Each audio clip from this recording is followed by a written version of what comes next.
चेंडू फुलटॉस येईल, परंतु चेंडू अगदी स्लोअर गतीचा चेंडू हाताळला गेला होता. रतन या गोलंदाजाकडे देखील क्षमता आहे, उंच पुरा असलेला गोलंदाज.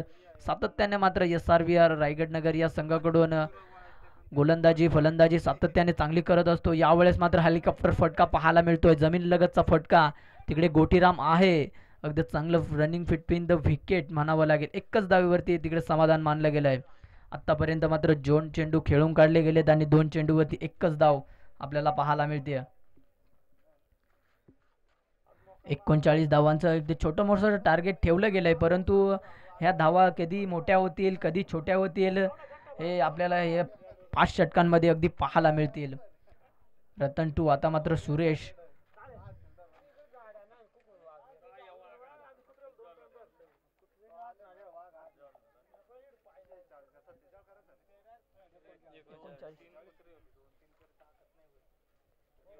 एकोणचाळीस धावांचं टार्गेट सेट केलं गेलंय. 5 षटकांमध्ये 38 धावा जमवल्या गेल्या होत्या. 39 धावांचा पाठलाग करायचा आहे.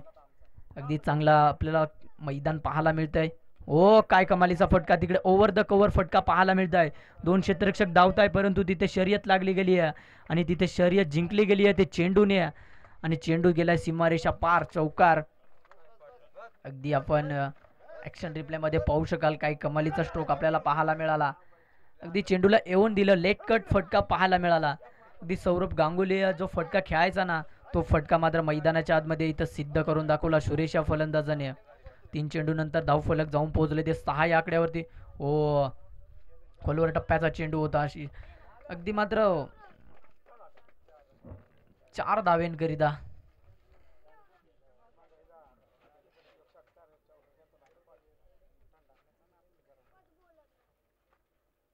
धावफलक जाऊन पोहोचले ते 9 या आकड्यावरती.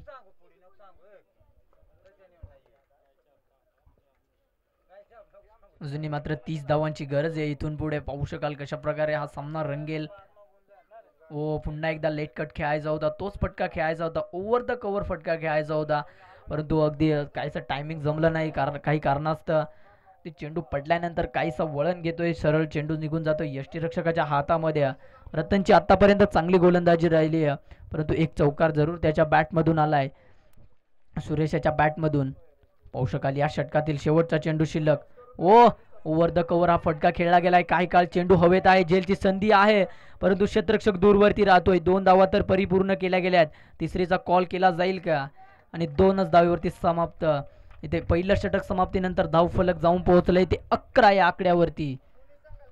सातत्यानं मात्र चांगली फलंदाजी होती या दोन्ही फलंदाजामार्फत. मागच्या सामन्यामध्ये मात्र बिनबाद असताना एक सामना एके हाती फिरवला गेला होता शांताराम आणि सुरेश. तोच इथे पूर्णपणे इरादे स्पष्ट दिसत आहे. अजूनही येणारे काही 24 चेंडू आणि 24 चेंडूंमध्ये अगदी छोटं मोठं टार्गेट सेट केलं गेलं आहे. 39 या गोलंदाजी ट्रॅकवरती येतो विनोद याने मागच्या सामन्यामध्ये चांगली गोलंदाजी करून आपल्या संघाला अगदी पहिला विजय मिळवून दिला होता. खरं तर शेवटच्या षटकामध्ये 6 चेंडू 8 धावा डिफेंड करून दिल्या होत्या. त्या गोलंदाजाचं देखील कौतुक करावे लागेल. त्यामुळेच हा संघ मात्र दुसऱ्या फेरीमध्ये आपल्याला पाहायला मिळतो आहे. परंतु शांतारामला विसरून चालणार नाही आहे. त्यांनी देखील आपल्या संघाला दुसऱ्या फेरीमध्ये का दाखल केलं आहे तो देखील इथे आपल्याला पाहायला मिळतो आहे. हो यावेळेस अगदी बाय 1 गेट 1 फ्री असंच म्हणावं लागेल. 9 चेंडू प्लस 5 धावा पंचवटी येताना ते पाहायला मिळते आपल्याला. आता मात्र नक्कीच पंचवटी येते. अगदी पंचांनी सरळ आमच्याकडे आकाशाला बोट घातलं. 5 धावा येत असताना अगदी फुकटच्या 5 धावा आल्यानंतर कुठेतरी स्कोर कार्ड जाऊन पोहोचले ते 16 या आकड्यावरती. असं म्हणायला हरकत नाहीये की पहिल्या षटकामध्ये 16 धावा आल्यात, कारण ते या गोलंदाजाने एकही चेंडू न हाताळता 5 धावा खर्च केल्यात.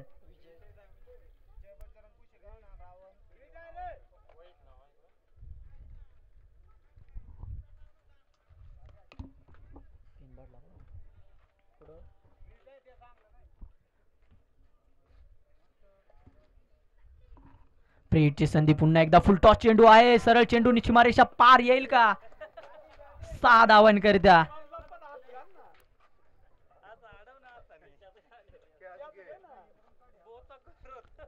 अगदी पुरेपूर फायदा उचलला गेला आहे.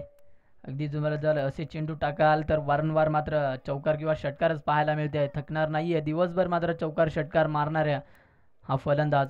व यावेळेस मात्र सोडून दिला गेलाय. अगदी वाईट चेंडू पाहायला मिळतोय आपल्याला.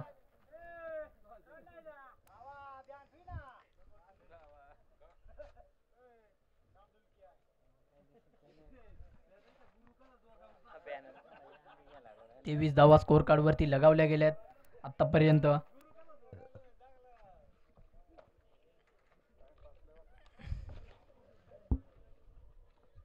ओ यावेळेस मात्र अगदी पुन्हा एकदा व्हाईट चेंडू आपल्याला पाहायला मिळतोय.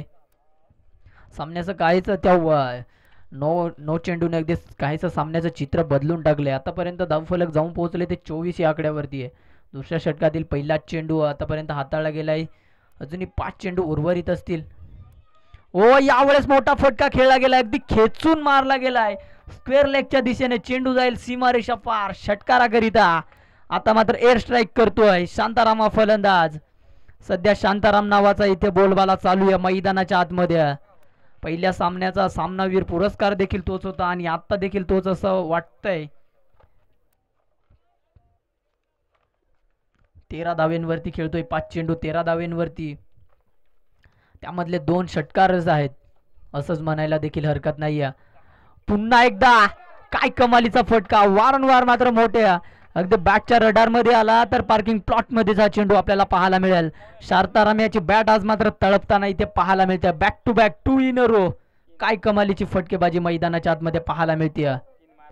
Back to back 3 in a row. षटकारांची हॅट्रिक लगावत असताना इथे आता मात्र 3 धाव्यांची गरज. आता देखील मात्र जर षटकार अगदी लगावला तर MS धोनी स्टाईलने सामना फिनिश करू शकतो आणि त्याच प्रयत्नामध्ये असेल.